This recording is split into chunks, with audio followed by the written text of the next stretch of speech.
प्यारे बच्चे, पिछले क्लास में आप सभी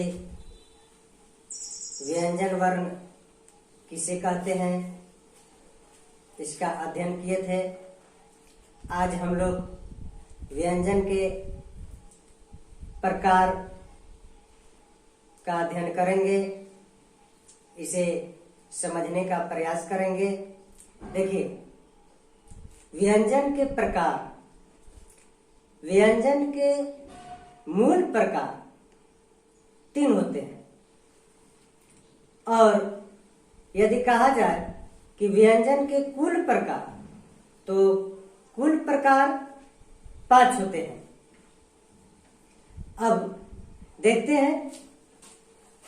देखिए, पहला हुआ स्पर्श व्यंजन, दूसरा हुआ अंतस्थ व्यंजन, तीसरा हुआ ऊष्म व्यंजन, चौथा हुआ संयुक्त व्यंजन, पांचवा हुआ द्विगुण व्यंजन, इसे अतिरिक्त व्यंजन भी कहते हैं। अब स्पर्श व्यंजन किसे कहते हैं, इसका विस्तार से हम लोग समझने का प्रयास करेंगे। देखिए, स्पर्श व्यंजन जिन वर्णों का उच्चारण करते समय जीभ मुख के विभिन्न भागों को स्पर्श करती है, उसे स्पर्श व्यंजन कहते हैं। इनकी संख्या 25 है। स्पर्श व्यंजन किसे कहते हैं, तो कहा जा रहा है कि जिन वर्णों का उच्चारण करते समय जीभ मुख के विभिन्न भागों को स्पर्श करती है। स्पर्श करना यानी कि छूना। जीभ जो है क्या करती है कि मुख के विभिन्न भागों को छूती है, तो उसे स्पर्श व्यंजन कहते हैं। अब इनकी संख्या ये 25 है। 25 कौन कौन है देखते हैं हम लोग। देखिए, क, ख, ग, घ, अंग। चूंकि ये एक वर्ग में है, एक वर्ग है, क, ख, ग, घ, अंग। एक वर्ग में होने के कारण इन्हें नाम दिया गया है। चूंकि ये क से शुरू होता है, इसीलिए इसे कवर्ग भी कहा गया है। इसे क्या कहा गया, कवर्ग। ठीक है, यह प्रथम वर्ग है, प्रथम वर्ग को कवर्ग कहा गया। इसी तरह से यह दूसरा वर्ग है, द्वितीय वर्ग है। द्वितीय वर्ग चूंकि च से शुरू होता है, इसीलिए इसे चवर्ग कहा गया। तृतीय वर्ग ट से शुरू होता है, इसीलिए इसे जो है टवर्ग कहा गया। लिखते चलते हैं। ये दूसरा वर्ग को क्या कहते हैं, चवर्ग। चवर्ग इसे क्यों कहें, क्योंकि यह च से शुरू हो रहा है, इसलिए चवर्ग कहा गया। इनका नामकरण करते समय जो वर्ण जिस अक्षर से शुरू हो रहे थे, उसी के आधार पर इनका नामकरण किया गया है, इनका नाम रखा गया है। तो ये है। अब ये ट से शुरू होता है, तीसरा वर्ग जो है ट से शुरू हो रहा है, इसलिए इसे ट वर्ग भी कहते हैं। अब यह जो है इसे त से शुरू हो रहा है, त, थ, द, ध, दंत न, तो यह त से शुरू हो रहा है, इस कारण इसे त वर्ग कहा गया। इसे त वर्ग कहा गया। प से शुरू होने के कारण इसे प वर्ग कहा गया। अब इनका उच्चारण स्थान देखते हैं। चूंकि क, ख, ग, घ, अंग, क, ख, ग, इनका जब हम उच्चारण करते हैं तो इनका उच्चारण कंठ की सहायता से होता है, इसीलिए इनका उच्चारण स्थान कंठ माना गया। इनका उच्चारण स्थान कंठ हो गया। च, छ, ज, झ, इ। इनका उच्चारण स्थान जो है तालु। क्या है? तालु। ट, ठ, ड, ढ, मूर्धन्य। इनका उच्चारण स्थान जो है,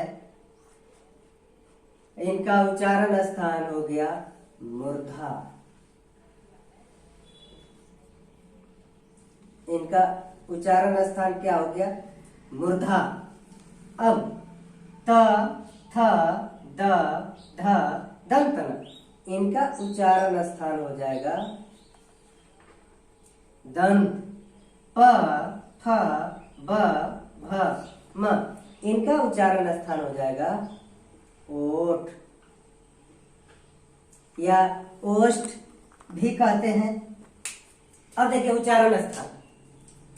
अक्सर विभिन्न प्रकार के प्रतियोगी परीक्षाओं में यह प्रश्न पूछ लिए जाते हैं कि क, ख, इसमें से कोई दिया हुआ रहता है। मान लीजिए कि ख दिया हुआ है, पूछा जाएगा कि इनका उच्चारण स्थान क्या है। 4 ऑप्शन दिया हुआ रहता है, कंठ, तालु, मूर्धा, दंत। तो इसमें से जो है कंठ को सही करेंगे, चूंकि यह प्रथम वर्ग जो है क, ख, ग, घ, अंग, इनका उच्चारण स्थान जो है कंठ होता है। ये प्रथम वर्ग के 5 वर्णों का उच्चारण स्थान कंठ होता है। इसे हमेशा याद रखेंगे। आगे चलते हैं। च, छ, ज, झ, इ। इनका उच्चारण स्थान तालु होता है। ये च, जब यदि हम च बोलते हैं, छ बोलते हैं, तो हमारी जीभ तालु में स्पर्श करती है। या यूं कहें कि इनका उच्चारण करते समय हमारी जीवा जहां स्पर्श करती है मुख का, वही भाग जो है तालु है। आप उच्चारण करके देख सकते हैं। च, छ, ज, झ, यानी कि मुख के अंदर का जो ऊपर वाला भाग है वह तालु है। आप उच्चारण करके देखिए, जहां जीभ स्पर्श कर रहा है, जहां जीभ स्पर्श करती है, वही जो है तालु है। तो देखते हैं। च, छ, ज, झ, य। तो इसे आप समझ गए होंगे। अब ट, ठ, ड, ढ, मूर्धन्य, इनका उच्चारण स्थान मूर्धा है। क्योंकि इनका उच्चारण करते समय हमारी जीभ जो है मूर्धा को स्पर्श करती है। उच्चारण करके देख सकते हैं। ट, ठ, ड, यानी कि तालु के ऊपर अंदर वाला भाग जो है मूर्धा हुआ। यानी कि इसे भी उच्चारण करके यदि आप देख रहे होंगे तो जहां जीभ स्पर्श कर रही है वही जो है ये मूर्धा है। ट, ठ, ड, ढ। तो इनका उच्चारण स्थान क्या हो गया? ट, ठ, ड, ढ, मूर्धन्य। इनका उच्चारण स्थान जो है मूर्धा होता है। और इन्हीं कठोर व्यंजन भी कहते हैं। कठोर व्यंजन किसको कहते हैं? ये ट वर्ग में जितने भी आते हैं इन्हें कठोर व्यंजन भी कहा जाता है। अगर प्रश्न पूछ दिया जाए कि किस वर्ग के वर्ण को कठोर व्यंजन कहा जाता है, तो टवर्ग के वर्ण को कठोर व्यंजन कहते हैं। इनका नाम जो है, इन्हें कठोर व्यंजन भी कहा जाता है। क्या कहा जाता है? कठोर व्यंजन।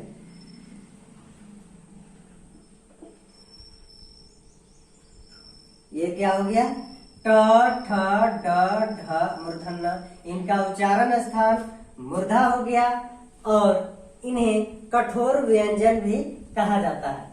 अब आगे चलते हैं, चौथा वर्ग जिसे तवर्ग कहते हैं, इनका उच्चारण स्थान त, थ, द, ध दंत न, इनका उच्चारण स्थान दंत है, इनका उच्चारण जो है दंत की सहायता से होता है। इसी तरह से प, फ, ब, भ, म, इनका उच्चारण स्थान ओठ है या ओष्ठ भी बोलते हैं। उच्चारण करते समय हम देखते हैं कि दोनों ओष्ठ जब तक एक दूसरे को स्पर्श नहीं करती है, छूती नहीं है, तब तक इनका उच्चारण सही ढंग से नहीं हो पाता है, इनका उच्चारण करना संभव नहीं है।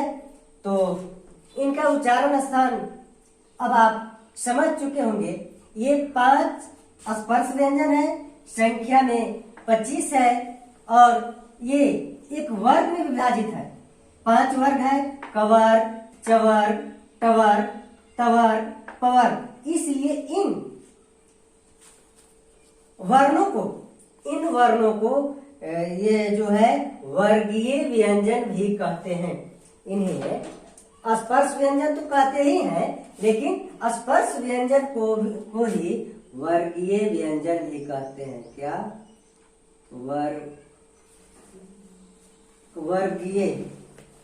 वर्गीय व्यंजन कहते हैं। वर्गीय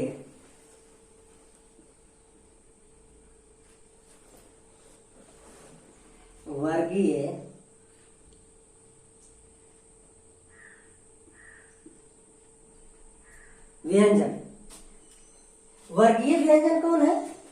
तो ये वर्ग में विभाजित है। क वर्ग, च वर्ग, ट वर्ग, त वर्ग, प वर्ग, ये 5 वर्ग में विभाजित है। इसलिए इन्हें वर्गीय व्यंजन भी कहा जाता है। यानी कि स्पर्श व्यंजन को वर्गीय व्यंजन भी कहा जाता है। ये वर्गीय व्यंजन, जो स्पर्श व्यंजन की संख्या 25 है, तो यही 25, अगर वर्गीय व्यंजन भी पूछा जाएगा कि वर्गीय व्यंजन की संख्या कितनी है, तो इनका भी जो है ये 25 होगा। तो इस तरह से हमें आशा ही नहीं, पूर्ण विश्वास है कि आप सब इसे अच्छी तरह से समझ चुके होंगे। धन्यवाद।